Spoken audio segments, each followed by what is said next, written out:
All right, we're going to now do the factoring of these difference of squares. And so in a difference of squares, what you want to do is look for first two terms that are subtracting. So we always are looking for two terms that are subtracting. That's very important. If you don't have that, you can forget about this. Two terms subtracting. So we have two terms subtracting. I can think about this difference of squares now. So to do it, we're going to put down our parentheses. And what I want to think about is what times itself gives me x squared, and that's x times x. We'll put that in the front. And what times itself equals 25, and that's 5 and 5. One of them's plus, one of them's minus. Doesn't matter which one's plus, which one's minus, you just have to have one of each. All right, and if you want to check, you just kind of want to make sure you got that right. You can do the area model here, put x and 5 and x and -5, and go x times x is x squared, x times 5 is 5x, -5 times x is -5x, -5 times 5 is -25. -5x and 5x cancel, and you're left with x squared minus 25, which is what you had to start with. So you know you're right. This is our answer. And that's the basic idea.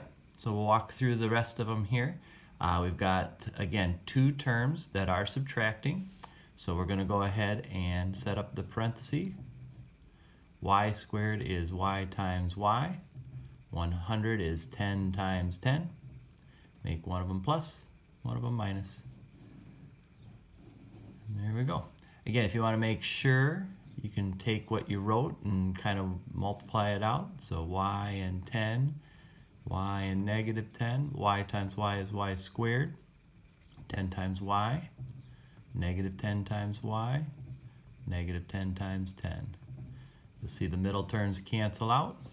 We get y squared minus 100, exactly what we started with. Okay. So we can do this on ones that aren't quite so neat as those. Here we see 16x to the fourth. So again, we're trying to think what times itself would give us that. So 16 we know is 4 times 4. X to the fourth is x squared times x squared.